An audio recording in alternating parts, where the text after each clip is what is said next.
So the careful consideration of town planning issues as well as tree issues will go a long way towards helping to secure a planning consent. Before any development project, though, should ever progress, a careful and accurate feasibility study needs to be conducted to ensure that enough profit margin can be made to warrant the risk of taking on the development project. In this next interview, we're going to be speaking with Mark Andrews from DevFeas. Mark's the developer of Feastudy 6, which is a property development feasibility software package, and Mark is probably the best person to be telling us about this software. So let's go have a chat with Mark. I'm with Mark Andrews from DevFeas. Mark, you're the creator of Feastudy 6. This is a property development feasibility software package that a developer can use to assess whether a particular development project will be viable or not, to determine whether there's enough profit in it, and if there is profit, how much profit can be made from the development project. I've used this software in the past, and I'll continue to use it because I see absolute value in it. To get us started, Mark, can you tell us a bit about yourself, and then tell us why you created this software and what was involved with its development? Sure. My background is in real estate valuation and project management, and I have tertiary qualifications in those areas from the University of SA. I worked for developers for about 6.5 years doing project management work, and a lot of the time I did financial feasibility study analysis for property development projects and on a spreadsheet, and I found that a fairly cumbersome way to do things, but people thought that I was doing a marvellous job with them, and I thought there's a much better way to go with the development of software and make a commercially viable off-the-shelf package, and that was Feastudy. So it has come about from my theoretical knowledge and also my practical knowledge from working from developers and having input from developers. Mark, what do you see as being the value of this software? Well, Feastudy 6 Professional is a software package for the financial feasibility study of property development projects and property investments.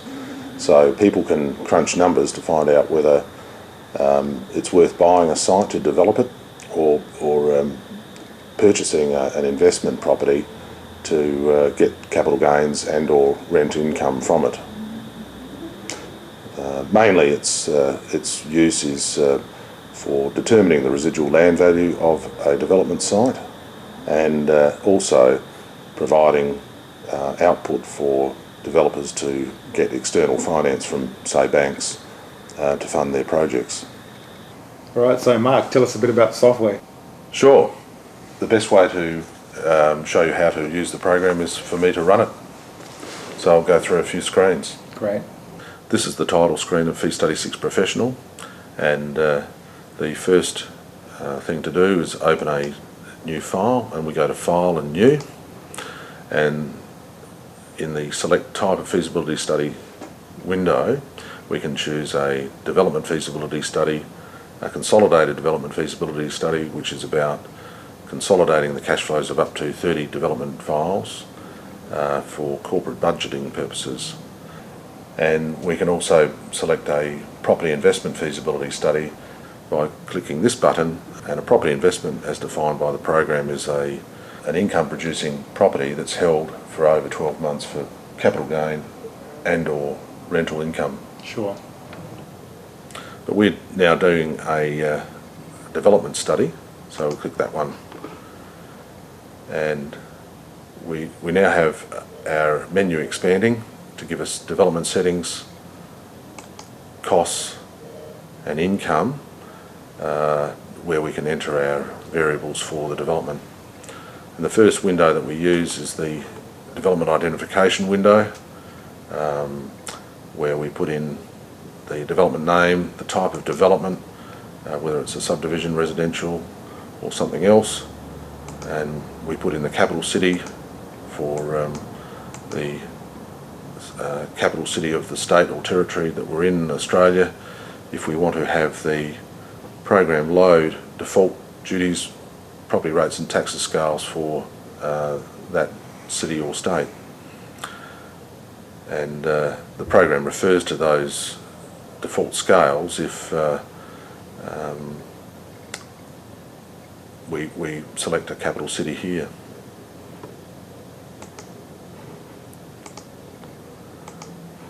The next window is the residual land value calculation window, and the residual land value is based on a target internal rate of return or a target margin on development cost. So as I understand it, you can essentially put in your targets, and then the program, once you've added in all the costs and all the income that you would generate from the sale of the developed product, will calculate how much you should be buying the land for.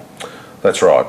The residual land value is basically the residual amount that you can afford to pay for the site based on the returns that you require and the costs and incomes that you've entered. Excellent, great. So we can put in values here.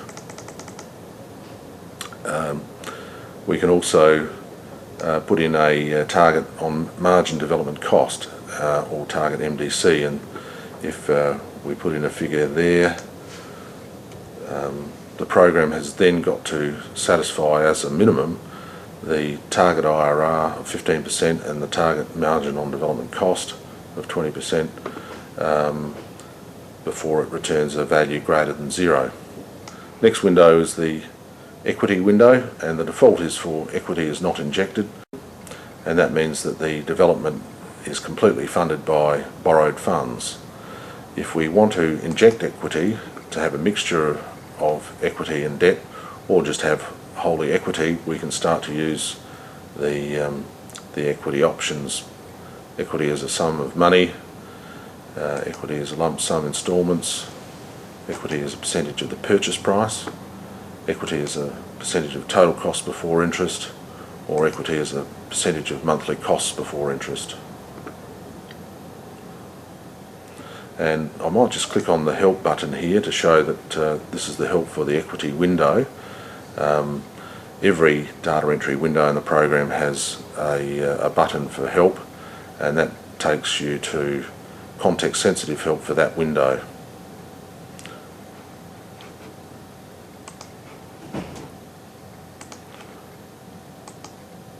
The next window to look at is the loans and interest window, and we have the choice between using only primary debt funds for the debt that we use, or both primary and secondary debt funds, and secondary debt funds are often known as mezzanine finance funds.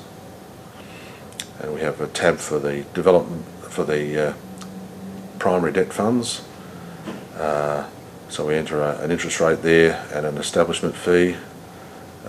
We can have different rates over the cash flow too for the interest rate.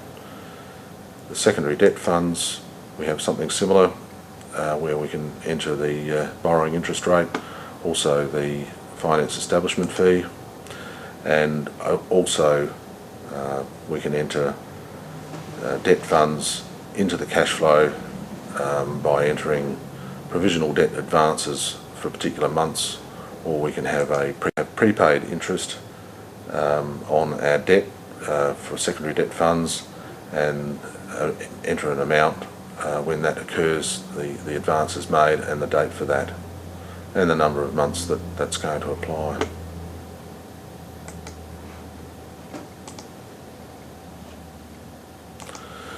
Next window is the escalation rates window, and here we can enter escalation rates for certain things, and one that we might want to enter is the construction escalation rate. If we have a fixed price contract, we may not want to enter an escalation rate, but if we have it subject to escalation because it's not fixed cost, if we don't have a fixed price contract on the construction, we can enter a rate here so that the program will calculate a factor to multiply an unescalated amount for a particular construction cost flow month and give us the escalation that's relevant to that month. The next is the GST settings window, and the default's for GST to be remitted monthly, and the alternative is quarterly, and the default is also for a residential development type for the margin scheme to be applied. the alternative is the full taxation method. It's probably fair to say that GST can be a bit of a minefield, so you'd certainly want to check with your accountant before you start ticking any of these boxes. Sure, it might be well worth your while to consult your accountant about these things, because things like the margin scheme is quite a difficult area of taxation for GST, and so it's also a good idea to read the help on what's involved, what will happen with the margin scheme as well. Great. The next window is the other settings window, and here we can enter a contingency amount for our development as a percentage of all costs before interest, or as a percentage of all construction costs. During a property development, it's not uncommon to have cost blowout. We typically like to have at least 5% in that contingency box, just in case something goes wrong, such as time delays or something goes wrong. Sure, yeah, and as you refine your feasibility study, you might want to reduce the contingency amount if you can lock in certain figures like your construction cost, if you can get that nice and tightly fixed. Yep. And other things become certain, then contingencies could be a lower figure. Sure. That's essentially where your risk profile is as well, I guess. Sure.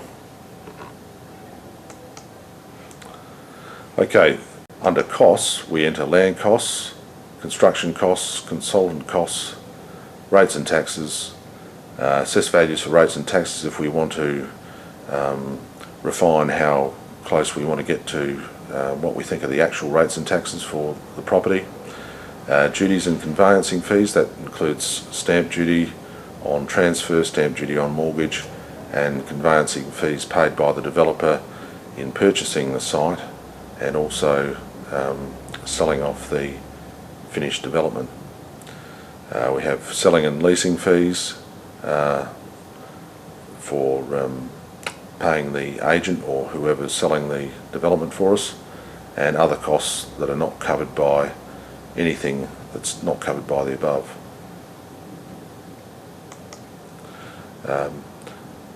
Under income, we can enter sell on income and also other income, and if we were looking at a development which involved rental income such as office, then we'd have rent income appear here as an option as well. This file is for a subdivision, so rent is not relevant. Okay. We have a reports menu, pull down menu to see our reports on screen. They're not all listed here because we haven't entered any data, and some will only come up as an option if we've entered certain data. We can have our graphs, and that's a bit of a quick tour of the program. That's Angelo? excellent. That's great. Mark, this is a picture of the first project that we took on. When we purchased this particular property here, we purchased it with the intention of putting 3 dwellings on the site. So essentially knocking over the existing dwelling and putting 3 dwellings on the site. We looked at the development plan and we were quite confident that we'd be able to do that. The next step for us was to, prior to purchase, was to determine, doing a feasibility study, was to determine whether the project would be viable or not. Now, would it be okay if we were to use this software for me to reproduce that feasibility study just to show our viewers how it was that we had the confidence to be able to go forward with this development project and know that we were going to make a profit? Sure. Open up a new folder, property development, go to the development settings, development identification, let's just call it development. Development, it was a residential development. The city was Adelaide. Mm-hmm. The description, 3-unit site. Right.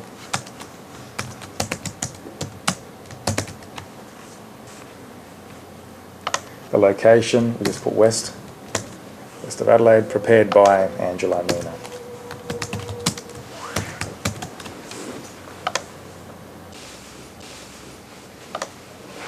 The development dates were from June 2006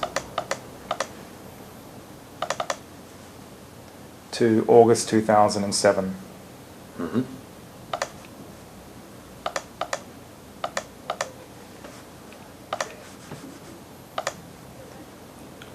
Residual land value calculation, we didn't use it in this instance here.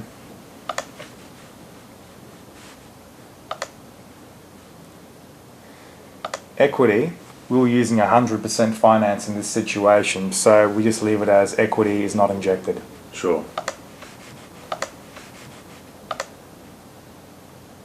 And the 100% finance came from, the 20% deposit came from our lines of credit, the other 80% came from the banks. Right.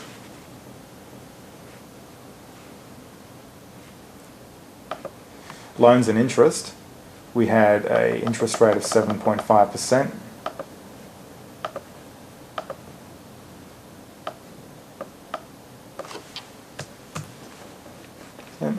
And did you have an establishment fee? Yes, we did. So I put the establishment fee of 1%. Okay. Escalation rate, we had a fixed price building contract, so this isn't applicable in this instance. Right. GST, the settings here are correct. Mm-hmm.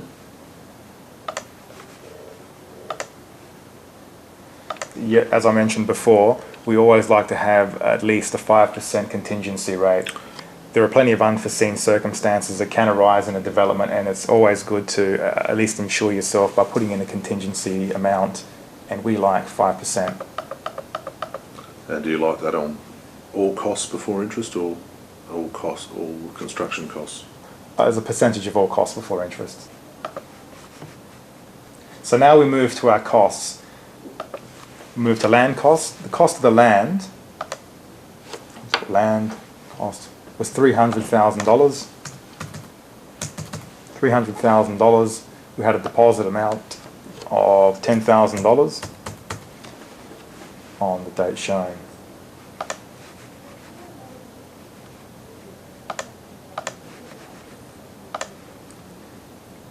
Construction cost. Well, for dwelling one, the construction cost was $140,000. Mm-hmm. And the date was from September 2006 to August 2007. August 2007. And we use the S-curve method to calculate the interest being drawn down. Right. There were two other dwellings, so we'll just copy these. Back in and edit. This is for dwelling 2. Cost here was $125,000. Again, these are the dates, and we use the S-curve. Same as for dwelling 3.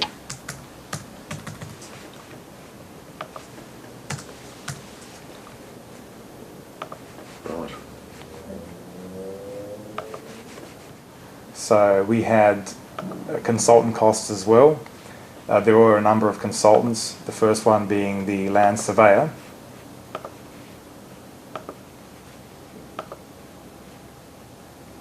We paid him on a specific date. His costs were $4,900, and he was paid in September of 2006, or he would have been paid in September 2006. Mm-hmm.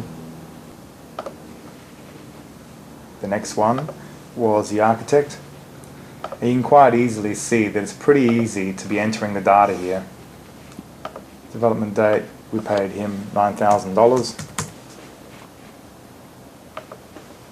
And this was in September 2006.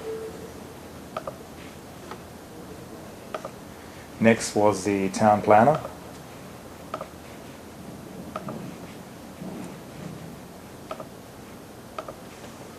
Paid in August 2006.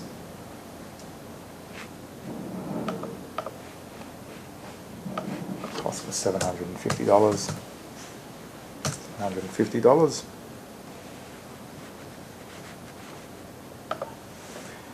Okay, the next one was the private certifier.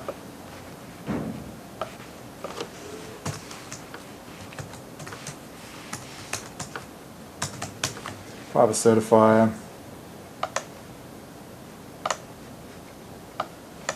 This cost was $660, and that was in September 2006. And finally, for this this window here, we have the engineers.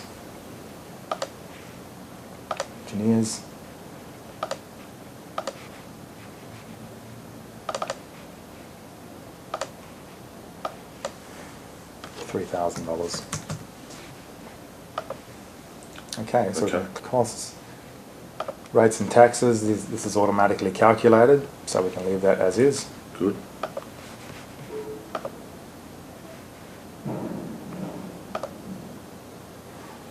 No need to deal with that one? No need for this one here. This is assessing land values and rates and taxes. Duties and conveyancing. Well, stamp duty is calculated automatically. Yes, thanks to the entry of Adelaide in the development identification window. Sure. So we can just put in our final conveyancing costs. Right, $1,700 to settle the site. Settle the site and all the other costs associated with conveyancing. Yep, other than rates and taxes, I gather. Yes. Selling and leasing, in this particular situation, we're going to keep all of the properties. So for the time being, we'll leave this at zero for now because we didn't end up selling the properties, or we weren't going to sell the properties.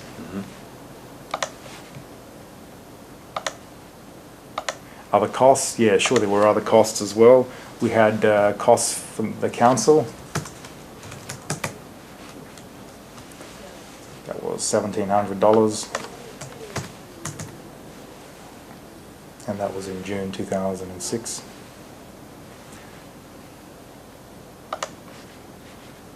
We had cost of demolition, $7,000, again in June 2006. And finally some subdivision costs as well. Subdivision costs, $14,007, and this was in September of 2006. Right, and were they, did GST apply to that item? No, GST didn't. Okay. So this is all of our costs. This is here is our final income, the sell-on income. This is what we predict the final products to be worth. We calculated this based on comparable sales. And we calculated that the first dwelling as a lump sum would be worth $420,000, and that would, the date would be the August 2007. We can copy these. For dwelling 2, we calculated $330,000.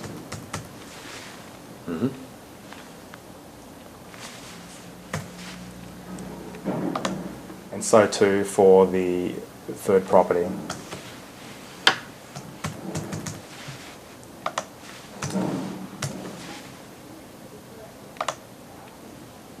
Okay. So, Mark, from this feasibility study, we could clearly see that there was a lot of profit to be made from this project. Our margin on development cost, the minimum that we're willing to accept, was 20%. We did keep these particular properties in this instant. If we were to have sold the properties, we could go back to costs and selling and leasing, and let's say the cost of selling the properties was 2%. These are the fees to the agent. We could apply that, and again, we'd still have a margin on development cost of over the minimum for us, 20%. In this instance, 23.12%. So clearly from this particular feasibility study, we had confidence that we could develop this site and make money off it. But not only did we have confidence that we could make money off it, but so did the banks that were going to fund us and provide us the money to do this project. Sure. That's great.